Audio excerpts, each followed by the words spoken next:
What's up, everybody, and welcome back to Fireside Giants. I'm your host, Anthony Rivardo, joined by my co-host, Alex Wilson, and we are one sleep away from some New York Giants football, everybody. I cannot wait. And going into this game tomorrow, we do have a couple things to discuss before we watch the Giants take the field. Now, the offensive line, what is it going to look like? We're going to dive into that, break that down, and project the starting offensive line in Week 1. And also, Darren Waller, what's the update there? After a tightness in his hamstring yesterday, sounds like it's not too big of a deal, not a long-term injury, and I do think that he's going to play tomorrow, but we're going to go ahead, dive into all that, break that down. But before we do all that, make sure to leave a like if you do enjoy this episode, subscribe to the channel if you are new, ring the bell so you don't miss an episode, and comment your thoughts on the topics down below in the comment section. If you're listening on Apple or Spotify, please make sure to leave us a 5-star review, and go ahead and follow us on all of our social media channels at Fireside Giants. But without further ado, Alex, how are you doing today, my friend? And are you hyped for some New York Giants football?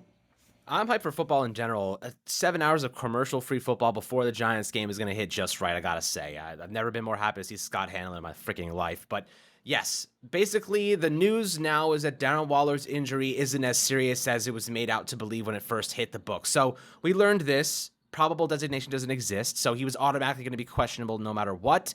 And with that being the case, the Giants can feel a little bit better about his availability tomorrow. Maybe he won't be 100% and 100% kind of active in this offense, but I trust Daniel Bellinger. I trust Shep. I trust Hodgins. I trust some of these guys to pick up the slack if he's unable to go 100% of the reps that he was supposed to get. But if he is, all the better. The Giants need Darren Waller to be healthy. Like, he is their de facto WR1. Those hamstring injuries, they can nag, they can linger. I don't know if he's able to run full stride. I don't know. It was reported as a little bit of tightness. It's not considered serious. But when you have a player that has a history of hamstring injuries, sometimes you have to be extra careful with it and extra precautious. So if I'm the Giants, I'm letting him get onto the field, letting him do his pregame warm-ups, do everything. If he's feeling good, you get him out there in the first drive. You see how that goes. I think you just you kind of roll with it until he starts to feel something. And if he starts to feel any sort of discomfort, you take him out of the game immediately. That's what I would do if I were the Giants. Protect him at all costs. If it starts to feel like, okay, it's a little bit kind of injured, it's a little bit hurting him, take him out. Any feeling, because that way you can preserve him for the future, and at least you get some value to open the game, in Week 1 in an important contest at home at MetLife, and against a team that perceivably has gotten better from their perspective, and our team, the Giants, which have definitely gotten better from our perspective. So it's going to be a battle. We need all of our guys healthy, and hopefully it's nothing too serious in the rehab he's going to go through. I imagine he's going through like round-the-clock rehab right now, which is necessary to get him ready for this game.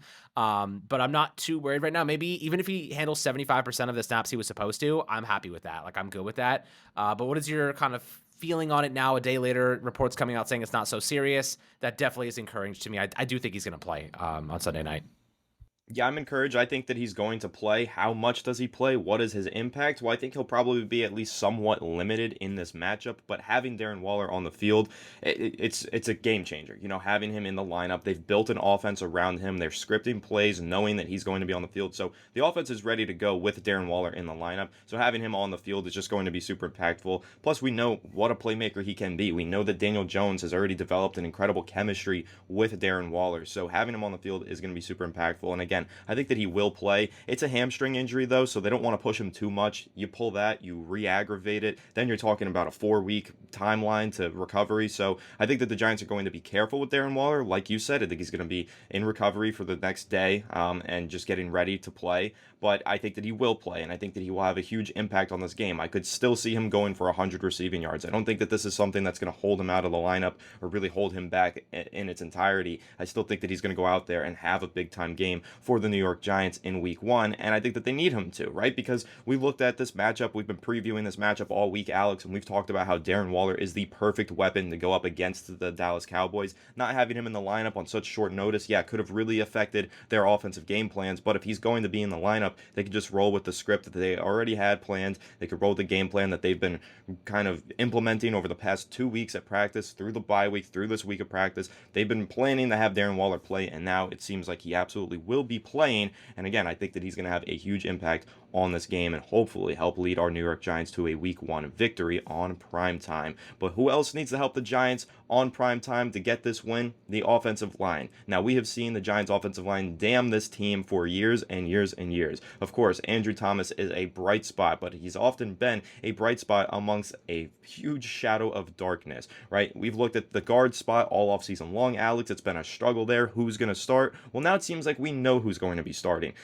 Brian Daboll has officially made it clear that Mark Lewinsky is at right guard and Ben Bredeson is at left guard. So after all summer, we heard about Joshua Zito trying to mix his way in there, trying to take a starting job. It sounds like that did not work out for him. He'll just continue to be the second string left guard, second string right guard, and kind of just continue to develop. You know, third round pick last year. I really like Azidu, but he's not ready. And I think that the Giants are doing the right thing by not forcing him into the lineup to try and get this young guy to develop. You got to go with Ben Bredeson. It's a crucial Week 1 matchup. The Giants need to win this game. It's a divisional game. They got to get their best guys on the field. And right now, Ben Bredeson and Mark Lewinsky, those are the best guys on the field. So, Alex, how are you feeling about this kind of guard tandem that the Giants have going with these two solid veterans and Bredeson and Lewinsky in Week 1?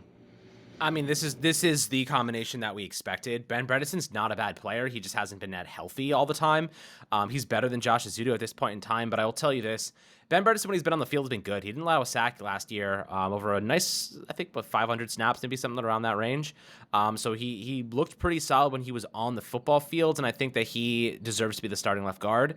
I think he could get better with just a little bit more continuity and staying healthy. And then Mark Lewinsky, who has a pretty substantial cap hit this year, and that dead money's locked in. They can't get rid of him, which they probably already would if they could, and to upgrade if there was an opportunity.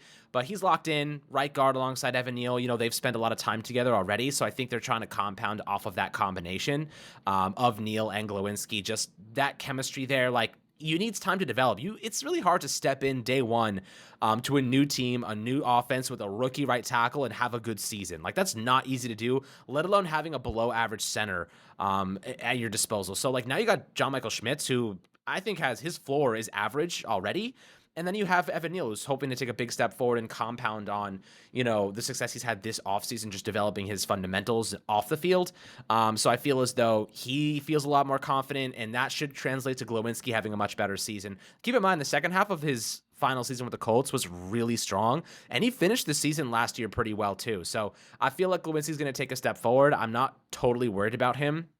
I think he'll probably end up being like an average guard with a couple of above average games, which I think is all we really need right now. We're not focused on Glowinski and Bredesen. We're focused on Evan Neal. So, like, the starting offensive line, Andrew Thomas, Ben Bredesen, John Michael Schmitz, Mark Lewinsky, Evan Neal, that left side is really strong. I think Bredesen, Andrew Thomas is a very solid left side of the line. I think JMS is having him as that pit, as like kind of that linchpin in the entire offensive line, just in the center there, is great. It's going to be Evan Neal Glowinski, but more Evan Neal. I think Evan Neal, yes, he is obviously the starter. If he steps up, this Giants offense is going to be very good. If he doesn't step up, we're going to have to kind of take a portion of our playbook away again, because we're not going to be able to wait for our guys to get downfield. We're going to have to get rid of the ball fast, and that's problematic. So if you're the Giants, a lot is riding on Evan Neal stepping up, but if he does struggle a little bit, you have guys like Daniel Bellinger who can help chip, and you have your running backs. You have Saquon. You can help pass block a little bit. Obviously, that's not an ideal scenario. You want your tackles to be able to stand up and survive on their own, just like Andrew Thomas does on a yearly basis. But what are your thoughts there? I imagine we know the starting offensive line, but when it comes down to it, I'm way more concerned about Evan Neal. I'm way more just focused on his performance than anybody else in the trenches.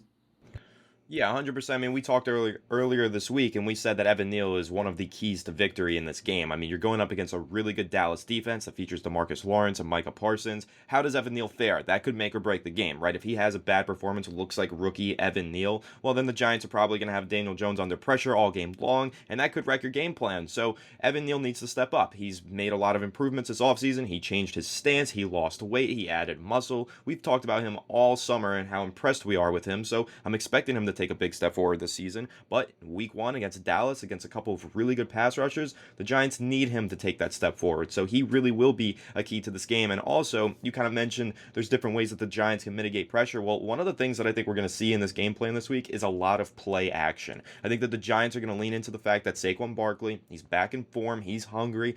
Obviously, NFL defenses focus in on him.